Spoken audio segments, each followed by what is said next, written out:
I think we're all set, so we're going to go ahead and get started. My name is Ella. I'm the ADP coordinator here. And on behalf of ADP and the Department of Political Science, thank you for coming. We're super excited to get such a great turnout today.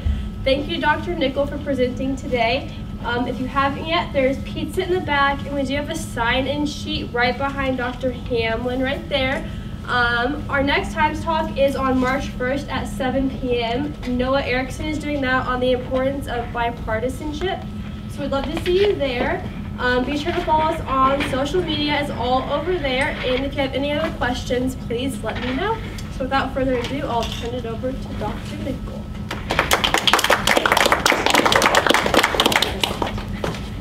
So I just want to first start out with thanking everyone for coming today to listen to me talk about this topic, which is very dear to my heart and my scholarship. Before I kind of move into what I have to present today, I just wanted to give you a little bit of a background on why I'm here talking to you about this. It just so happens that I did most of my doctoral work on Ukraine. I lived in Ukraine for about 1.5 years in the middle of the war in the Donbass. I lived in southern Ukraine in Odessa, which is pretty far from the war zone, but every day on trains I saw human remains coming back to their homes as people were grappling with war. It's something that they encountered in their everyday lives. And so while today most of my talk is going to be about historical developments and geopolitical developments, I want you to, in the back of your mind, think about those living, breathing human beings that are part of this much larger story. So the first thing I want to do is use this title as a chance to talk about why language matters when we talk about these kinds of conflicts. The title on the Times article from which I took this, and on the Times Talk today, is Crisis in Ukraine. We absolutely should not be using this term to talk about this conflict, because this is not a Ukrainian problem. This is a Russian problem. And so in case you didn't know where I stood on this, you now know. So I will be talking about this as the Russian war of aggression in Ukraine, or ongoing or escalating Russian aggression in Ukraine.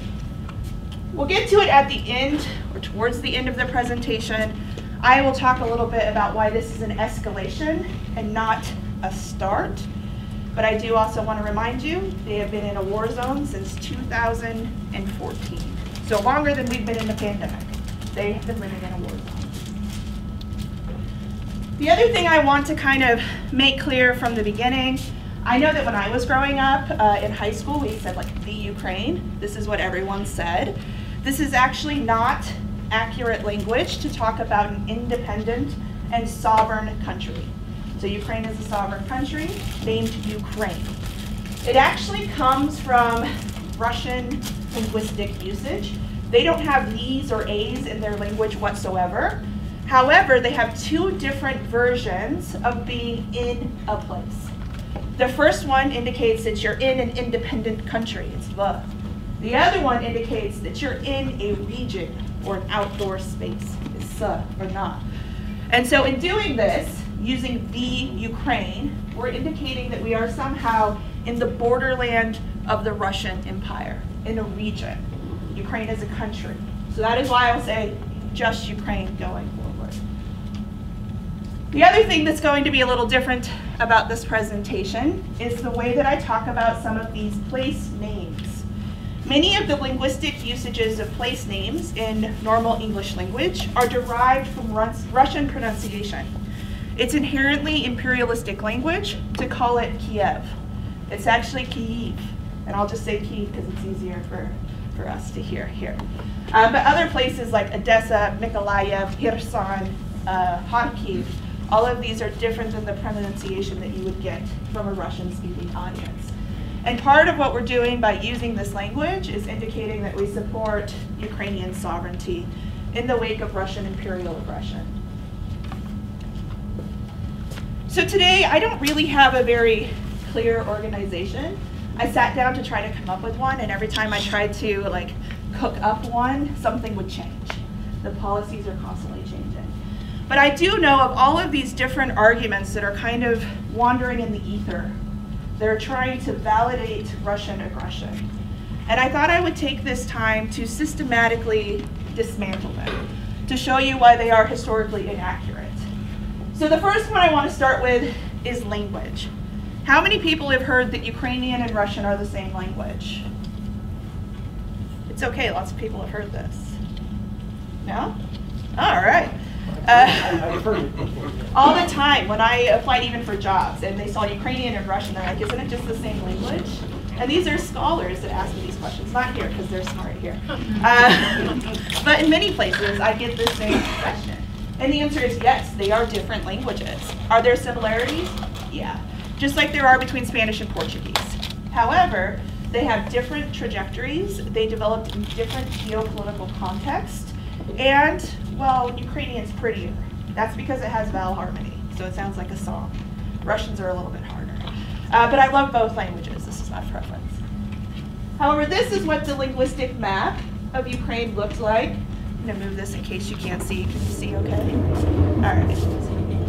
So this is the linguistic map of Ukraine.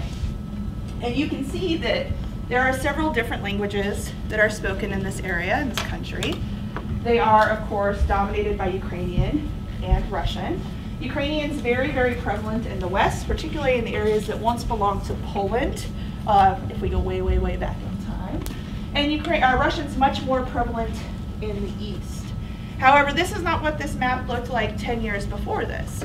Almost everyone spoke Russian. Now, this had nothing to do with being Russian, being an ethnic Russian, believing that you belong to a Russian nation. Rather, it had to do with the fact that the Soviet Union instrumentalized Russification of language as part of its policies. Everybody would speak Russian.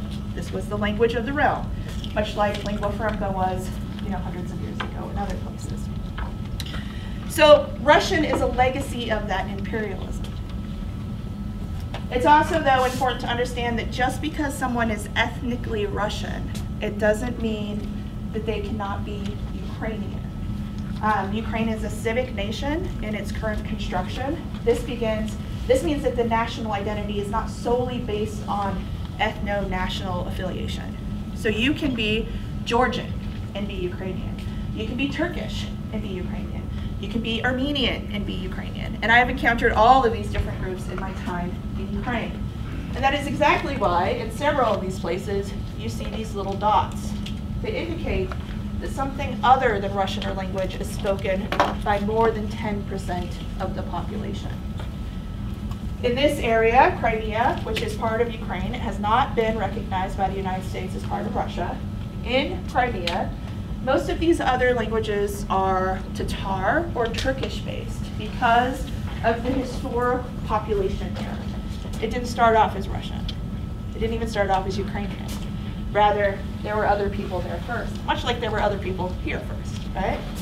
Here you have, in this region, most of this is going to be Romanian speaking. This has a lot to do with the historic legacy of Greater Romania, which during the interwar period included all of this territory right here. And then, of course, you have this area right now here. Does anyone know what this is called? The little piece of what was Czechoslovakia Yeah. until 1948. Yeah, so that's Transcarpathia. It is, there's this famous quote about living there that you can go to sleep and wake up in a different country several different times in your lifetime because the borders moved so frequently there that it was untenable for people. So a lot of the languages here are Czech, Slovak, Magyar, which is Hungarian, in addition to Ukrainian and Russian. Now what about all these mixed places? Do you think this is they speak Russian or Ukrainian? Yes, they actually have something called Syrzhyk, which is this mixture of the two languages. And every region has a different Syrzhyk, a different adaptation of the different languages. So for us to try to go and draw lines on maps, even this is deceiving, because language is profoundly complicated in Ukraine. I also want to take a moment to just talk about the sheer size of Ukraine. I think this is floating around on Facebook and Twitter now, but most people didn't know this until recently. Ukraine is the largest country entirely inside of Europe. The only two that would rival it would be Kazakhstan and Russia, but they're both Eurasian countries. So Ukraine is bigger than Germany, it's bigger than France, it's bigger than Spain. However, when we talk about geopolitics and why things matter, often we think of those Western countries as holding more importance. When geopolitically, size here does matter. Well, size always matters.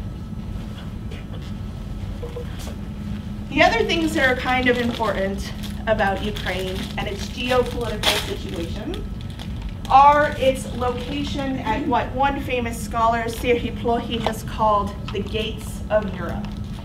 You will see here that you have the EU, countries that would like to be in the EU, and Ukraine is right here.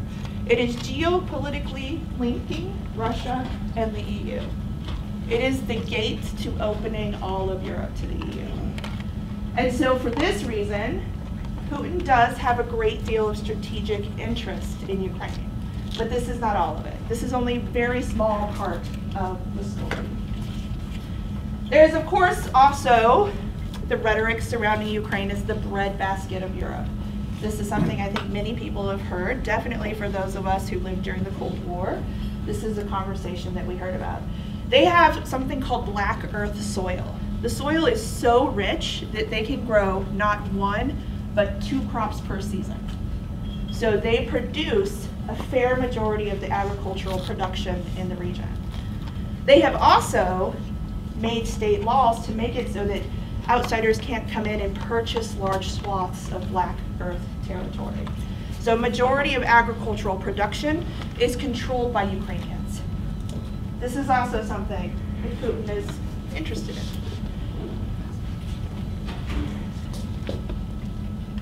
So I want to take the rest of today to talk about Ukraine in a kind of historical way, because I am, after all, a historian, and I don't peddle in what comes next, but what came before.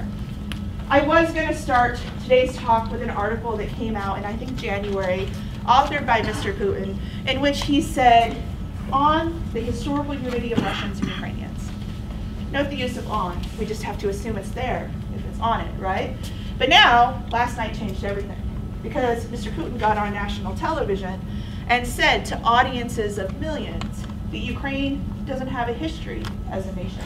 The Ukraine was engineered by none other than Vladimir Lenin. I was also laughing. Until he followed it up with the claim that he was going to acknowledge the independent sovereignty of the separatist regions, Luhansk and Donetsk, and he was going to send in armed support. Now, this doesn't mean that the Russians weren't there before. They were there before. However, it means now they're rolling in convoys of tanks onto Ukrainian soil. So the situation changed last night pretty dramatically. But the way that I'm going to tackle his use and abuse of the past is not going to change too much, because Putin realizes that the past is a terrain in which we can have this argument. And if he can pick something that has a kernel of truth, he can use it and abuse it to convince people that he is valid in his territorial aggression. And this is what he is hoping for. The best way that we can arm ourselves against this is by being aware and learning more about the realities of history in this place. So, you know, no worries, but we're going to cover about 10 centuries of history in 30 minutes. Are you ready? So the story, as Mr. Putin started it, right here, starts in a place called Kievan Rus. Kievan Rus is in this map right there. It starts in that dark area that you see. Before, this was mostly Slavic tribes or groups that lived, relatively provincial lives. They were mostly pagan. They didn't want a lot to do with each other. They were not unified until along came a Viking, because Vikings fix everything, right? So a Viking came from the north to Kiev and said, oh, this is a glorious city on the hill. I love this place. It's also great for defending oneself because it has this giant river. And he developed Kievan Rus there and began the process of unifying the Slavic people. I want you to pay attention to this location because guess what? It's not in Russia. It's in Ukraine. But Mr. Putin would have you believe that they have a shared history in Kievan Rus that validates Russian aggression. So this is the first part where you start to see that drop down. The origins are actually in Ukrainian territories. So anyone know what happens to Kievan Rus other than you? I know he knows. Well, basically gets swamped by peoples from the east. Yeah, the Mongols second. The Mongols tear it to pieces. Nothing left of Kievan Rus. It's gone. So this is Mongol territory.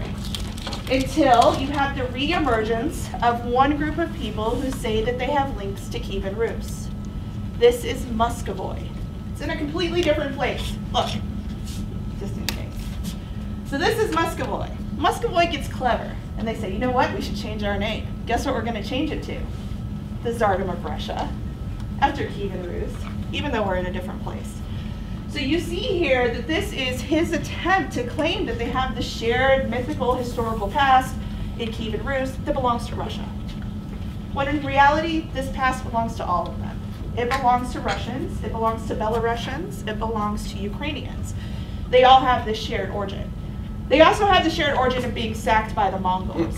So I'm not imagining that China or India, one of the two successor states to the Mongol Empire, is going to rise up tomorrow and say that they should be able to invade Ukraine too, right? So if we're following the same kind of logic, there's a problem. On that one. So the Russian Empire, well, after the Russian Muscovy became the Russian Tsardom, it then became the Russian Empire under none other than Peter the Great. And Peter the Great was great because his eye was always towards Europe. And he did cool stuff that we can talk about, like trash hotel rooms. But today we're going to talk about how his eye towards the West actually included moving into Western territories. And he began the process of Russian imperial expansion that spread out from what had historically been Muscovy into areas that are now Ukraine. And even at the height of the Russian Empire, it never included all of the territory that is in contemporary Ukraine. Because this territory had been acquired by the Austrian-Hungarian Empire and later was part of Poland. But even before that, the biggest empire in Europe, the Polish-Lithuanian Commonwealth, controlled most of the territory that was once Ukrainian, or is now Ukrainian. Anyone know who the first country to recognize independent Ukraine was? It was Russia. Poland. It was Poland. Right. Poland, the country that actually might have some sort of tangential claim to the territory in Ukraine, was the first to say, this is totally an independent country. It's also during this period that you have the first Ukrainian national uprising. Nationalism is a funny thing. Nation states are a contemporary construct. But the first thing that really is the heart of claiming some sort of Ukrainian independence occurs in 1658 in the Polish-Lithuanian Commonwealth, when a group of individuals that don't call themselves the Cossacks, which are pretty much just Slavic cowboys, when they get together and they say, we are tired of rich Polish landlords owning all the land, we're going to kill them all. They also murdered a lot of Jews. It was not a good situation, not at all. But they did claim Ukrainian national identity. This is a problem. I thought it was Lenin, right? Lenin was not alive then, even if you watch sci-fi. So fast forward a little bit more until the end of World War II. It's not the Soviet Union yet. The Russian Empire, World War I, sorry. So World War I, it's no longer the Russian Empire. It's beginning the process of becoming the Soviet Union, but it's not quite there yet. They're in the midst of a civil war, in the midst of a lot of conflict, and Russia realizes that they have to cede a large swath of territory in order to kind of rebuild internally. So they give up much of the territory, which is contemporary Ukraine, in something called the Treaty of Breslik. And in this treaty, Ukraine also signs a separate one, which is called the Bread Peace, in which they get guaranteed independence from the Germans and the Austrians. And so Ukrainian has a brief moment of national independence. During the first iteration, they imagine themselves as a multinational state. This means equal rights for Jews, for Ukrainians, for Poles, Then things get messy, and in the second iteration, they begin killing Jews and Poles. Nonetheless, it is a moment of Ukrainian independence. Lenin was alive here, but he definitely was not part of the group that was promoting Ukrainian national independence during this period. Rather, he was supporting Trotsky and his Red Army as they violently pacified this region. And when I say violent, we're talking millions of deaths. So that enters into this thing that's actually really new in our historical memory. For many of us, it seems old because we don't live 100 years, but when you think of this longer history of this area in which relationships between Russia and Ukraine have been, for the most part, tangential at best. When you think about this, this is the moment where they start to solidify Russian imperial expansion across the entirety of the region that is contemporary Ukraine. So this starts, this is Soviet Ukraine after the Civil War in 1922. However, like I had mentioned, it does not include this territory or this either. This is called the Buchak, but this is part of something else at that time. However, after World War II, in which we all know Stalin wins, we like to say we did, but actually Stalin won. When Stalin wins World War II, they claim the Buchak, which is formerly Romanian territory, and they claim this chunk of territory, which you can see comes from Poland and what is Czechoslovakia. And this is the first time you see Ukraine in its current geographic form, in its entirety. This is 1945. So any claim that Putin has claim to all of this based off of Kievan Rus is misguided at best. I think it's intentional. So fast forward to independence, to the collapse of the Soviet Union, which was, as some of us who were alive then remember, kind of a rapid process that unfolded pretty quickly. One fell, the other fell like dominoes. In Ukraine, before they even declared independence, there was a movement inside to start recognizing Ukrainian national interests. One of the largest manifestations of this was something called the human chain. Ukrainians from across Ukraine gathered in the region from Lviv to Kyiv, which is massive, and they held hands across the entire thing to signify not independence in 1991, which would come after, but independence in 1918. That moment when they had declared an independent Ukraine that had multinational interest. And this is what set the tone for Ukraine's development in the wake of the Cold War.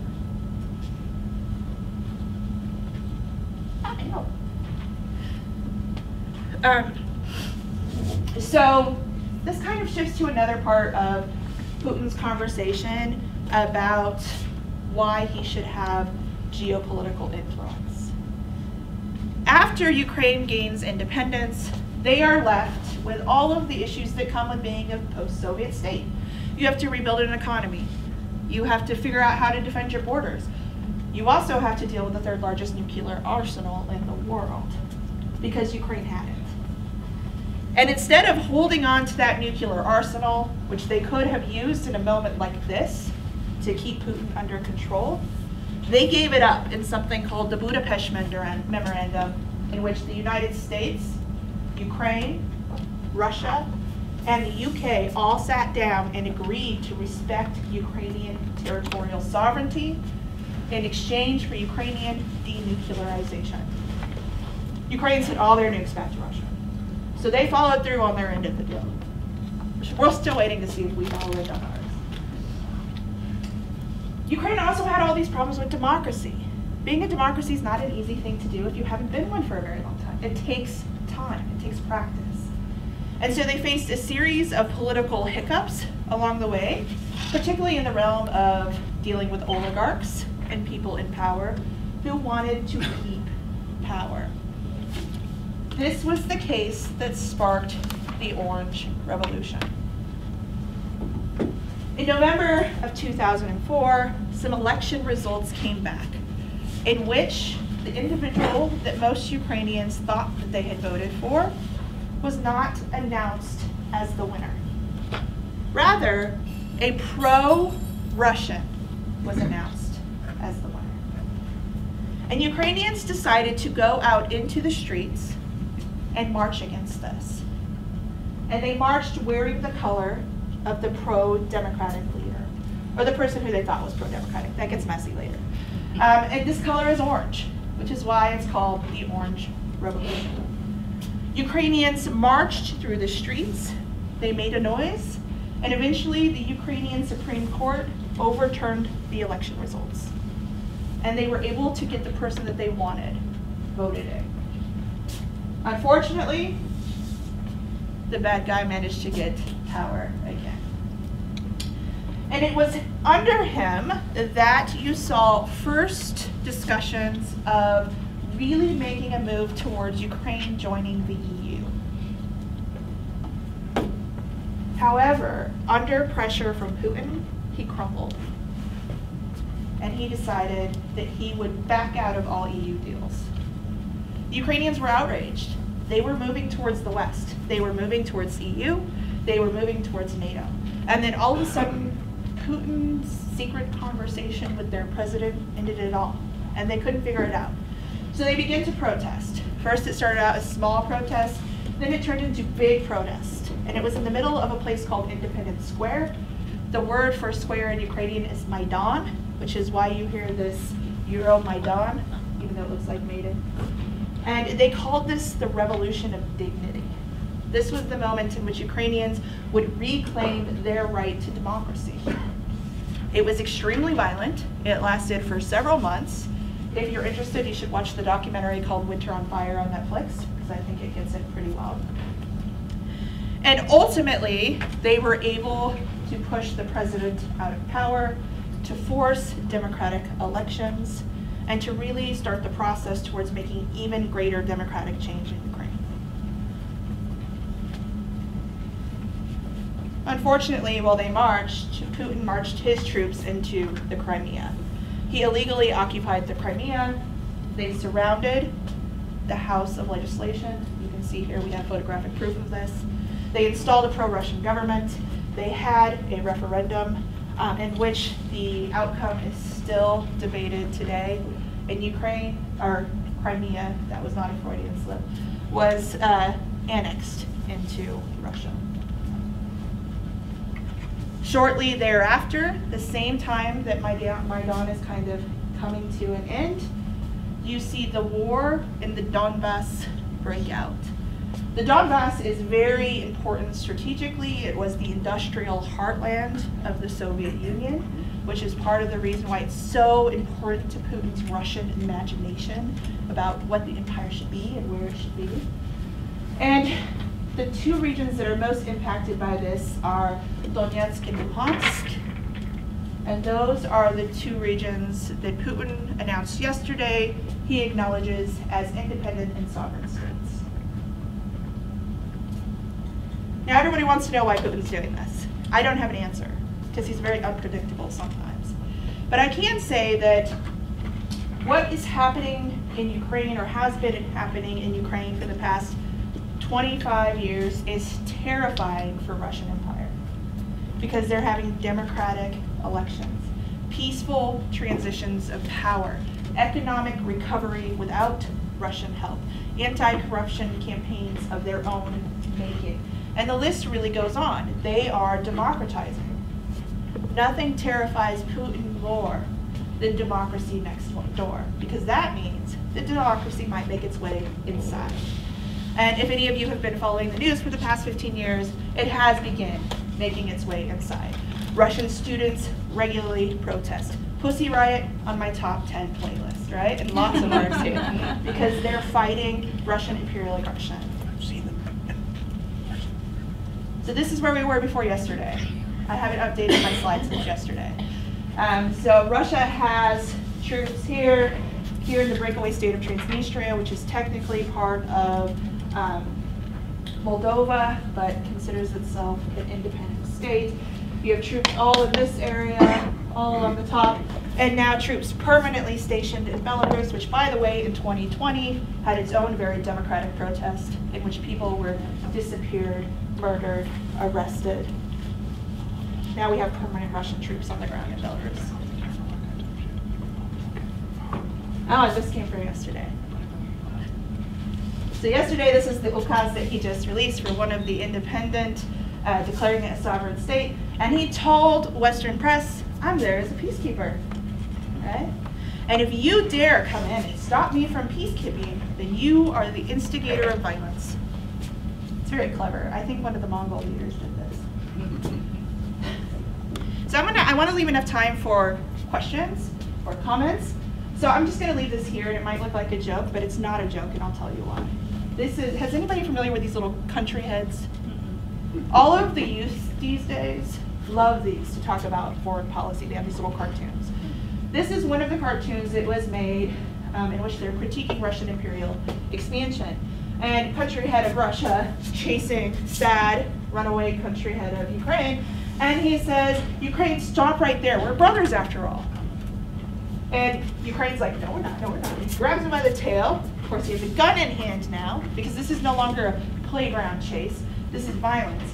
And he says, brothers, I said. Do you think this could land you in prison? It did. A young Russian was in prison just this week for playing this on his live stream. So that is the extent to which Russia is willing to protect its imperial aggression in Ukraine. So I'm going to end there and leave it for questions. Hopefully this is giving you kind of the overview and nuance. That's very good. Your history, you're in history, but looking forward, optimistic or pessimistic? I don't peddle in futures. So I think there's a couple different potential outcomes.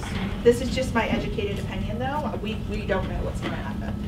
I think that right now, Putin envisions himself as the leader of a hard power empire, and he's only going to respond to hard power responses. So as much as we want to do sanctions, as much as we want to stop pipelines, way to go Germany, as much as we want to do those kinds of things, I don't think it'll stop it. It's just going to kind of create a ratcheting up. He needs a hard power response. That being said, I do think there is enough democratic undercurrent in the Russian Federation, in Belarus, in Ukraine, in Kazakhstan, which also just had a massive democratic uprising before it was violently put down, that there could be dissension from within. And I know even on my personal Facebook page, Twitter feed, a lot of my Russian colleagues are overtly calling this out. So if my Russian colleagues are doing this in this kind of political environment, there's some hope there. But I have no clue what's going to happen. I have no clue what's going to happen tomorrow. And Putin is volatile. He's extremely paranoid. He's worried about losing power. So, this is why I don't do policy. Yeah.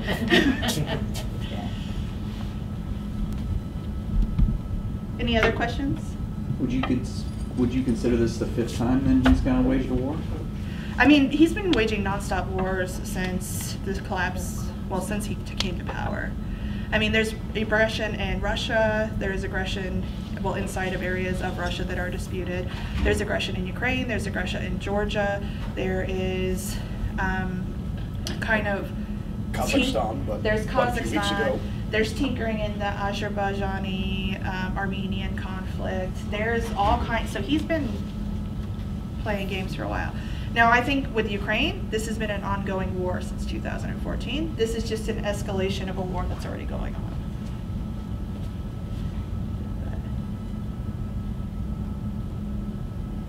Any other questions? You now know everything there is to know about Ukraine. When you lived there, where did you live? We lived in Odessa. We stayed in Down south. Yeah, Okay. so on the Black Sea, the most beautiful place in the world, by the way. And I also was in Kherson for about a month doing research in archives in Kherson. I was in Nikolaev for about 3 weeks. I spent some time in Kharkiv, about 4 weeks in Kharkiv. I was in Kyiv, Lviv. I did a lot of traveling throughout most of Ukraine. I was there as a full rider, which means I'm officially a state arm. So we were banned from going to the Donbass region. Essentially, that was like, you will be stripped of your full right and never allowed in again. And we were also not allowed to go to Russia at all as part of it, so we did not have to go there. But yeah, I love Ukraine. I would go back in a heartbeat. Based on the past things that Putin has done when he's in power, and the way the West has responded. In the past, have they done anything that you would consider hard line response, or has it all been kind of soft sanctions?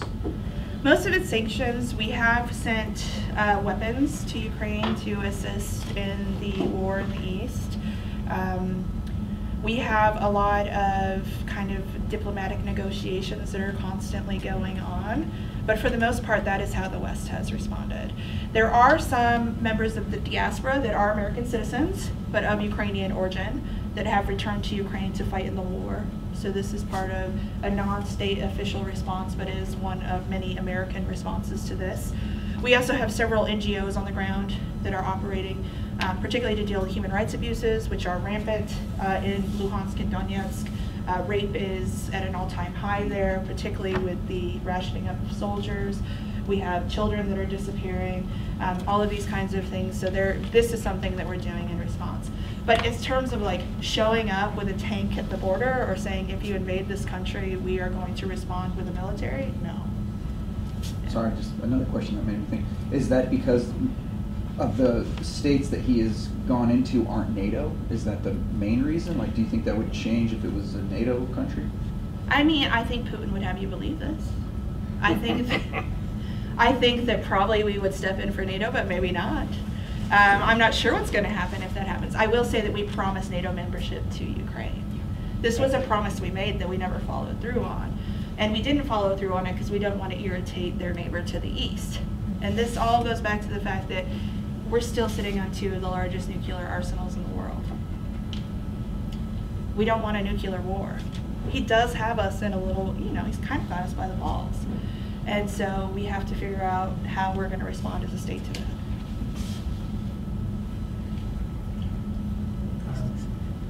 Your time in Ukraine, you might have had some insight into this, but I know you've analyzed it somewhat since.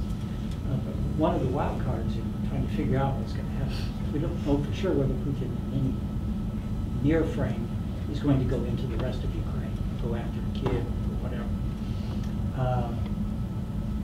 That's one wild card, but the other one is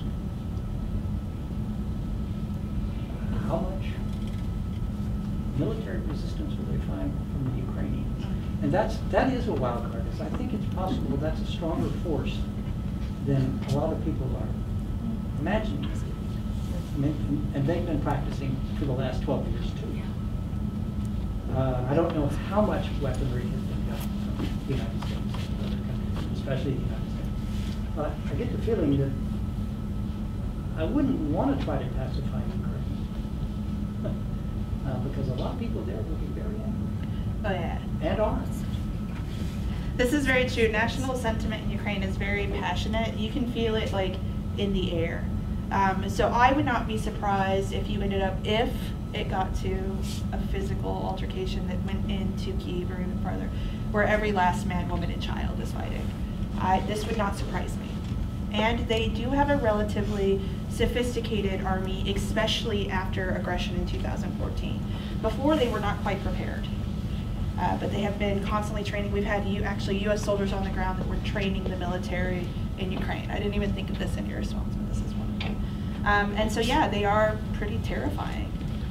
But Russia, I think historically, has always had more people to throw at the situation. And this is where if you were like, also more bombs, but it's many of the wars that they've won have been a great loss to Russia, tremendous demographic loss.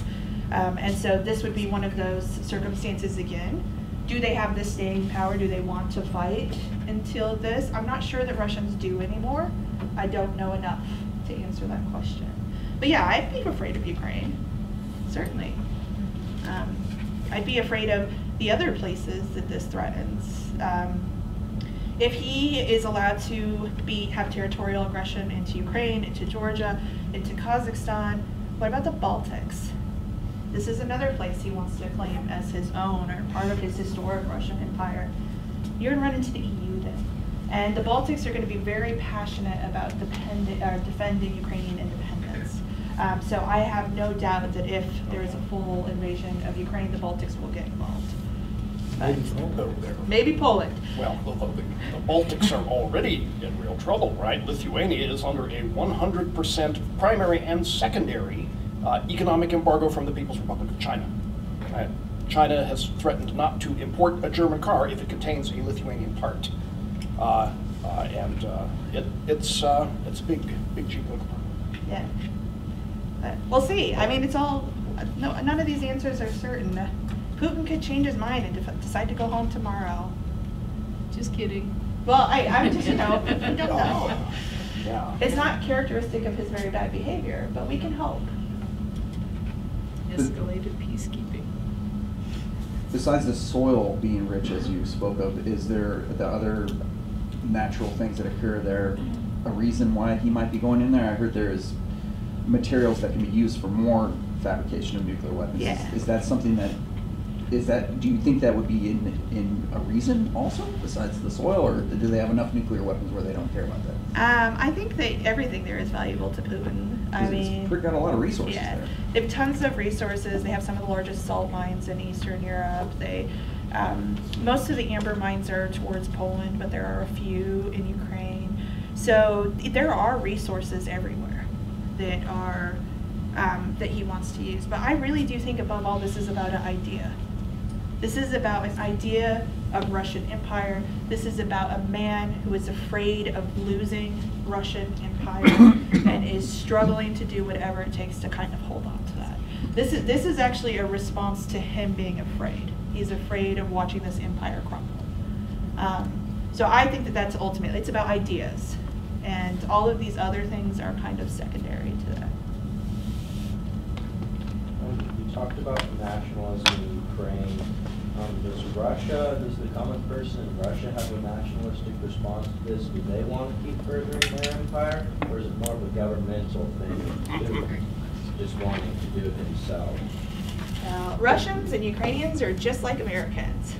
We all have different ideas, different feelings, different amounts of allegiance to our country, different willingness to die for something. And so I would say that there's no such thing as like average Russian response. And if I gave the impression that there was average Ukrainian response, I also did not want to do that as well. However, it's hard to discern in Russia because there is not an open public sphere. If it's illegal to express your political opinions, how do you figure out what everyone's political opinions are?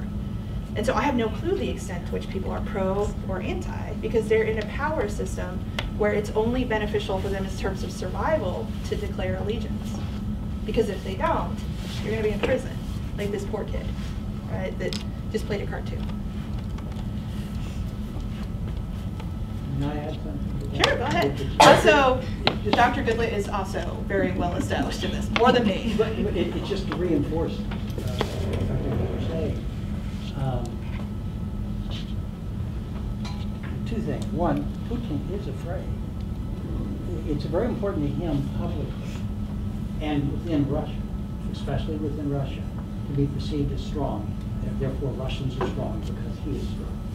Therefore, he always just looks kind of, most of the time, fairly immobile because he just radiates strength. But in reality, he's got all kinds of potential threats internal, just as there are sometimes external, but especially internal. He knows, I think, that if he gets perceived as weak, that was his only hold on power for the allegiance of the population. So one of the things that drives him right now is that he's just terrified of appearing weak to his own people. We tend not to realize that he's not some individual who has no fear of anything. He's everything. And he has good reason. So I was really glad when you said that, because sometimes that doesn't get brought up. There's this image of Putin as he stands astride Russia, and Russians follow him like crazy. Well, a lot of Russians don't want to follow him. But he rules, but he learned from somebody. He learned from a guy named Jugoslav. And he also learned from, coming of age in the KGB. Right. Well, those two went together really well. He learned from Stalin, and it's his role model for how to govern. And one of those, his role model was never show weakness. ever show weakness, even when Stalin was afraid a lot. We don't tend to see it that way historically. We don't realize Stalin was constantly worried about things, about what would be a threat to his rule. Putin is too. And he does not, in fact, ride bears shirtless. I have this on good authority. Dinosaurs on the other hand. What? On the other hand? I said dinosaurs on the other hand. Yeah. But yeah, no, he's on his heels. I think he's on his heels right now, and that's a response to that. We've got plenty of time, I think, still. So, Yeah. just several of these comments make me think of the even back to the bigger picture that you kind of started with, and kind of bringing that bigger picture beyond the boundaries of Ukraine, also on the European side, into the equation, and all the comments we've just been kind of thinking through have something to do with the relationship between sovereignty, identity, and citizenship. And in the boundaries of states and nation states shape those relationships between sovereignty, citizenship, and identity. But they do them in messy ways. And autocrats and authoritarians and totalitarians impose their propaganda and whatnot, and all over Europe. We're seeing states with leaders making these kinds of moves, whether it's Orban in Hungary or the Law and Justice Party in Poland, smaller parties all over Europe. Of course, we have another French presidential election coming up where everyone knows that the person who takes second in the voting is going to be a radical right figure. We just don't know how radical right. Whether that person is going to say, get rid of all the Muslims from France, or just make sure they don't wear headscarves. And so, how much? What's happening that's different in Ukraine right now is the fact that there are tanks at the border. Also, it's not an internal development. Orban is an internal development. The French elections are an internal development. This is a war of aggression. Right. And so this is but what Putin just seems to be denying in these speeches and propaganda pieces and edicts from the Kremlin is that there is any nation-state border there at all that allows this relationship of Ukrainian identity, sovereignty, and citizenship to even exist. And that's a kind of that's a really troublesome problem.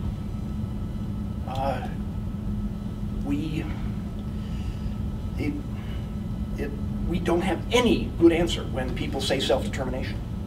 It's still such a mess 100 years after that concept gave us all these new nation states in Europe that themselves have all re-split up and re-changed. Just a big long set of comments, but fascinating work. Thank you. I'm with you there. I think in this regard, one of the things that really helped me think about what you just talked about, and I'm sorry, I'm going to slip into historiographical mode, so I apologize ahead of time. That was my apologies. I forced that. There's a work by Hosking that talks about the different terms that Russia has used to identify itself, and there are two different terms. One of them means the Russian people or the Russian nation. The other one is the term for the Russian Empire. And the issue with Russia is that Russia has never actually been an independent and sovereign nation. It's always been empire.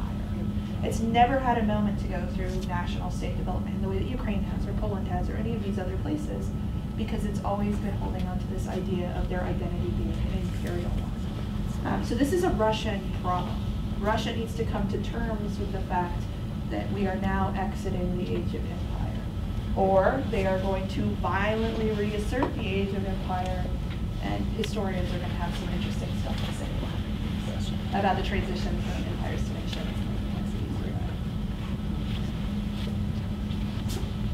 Anything else?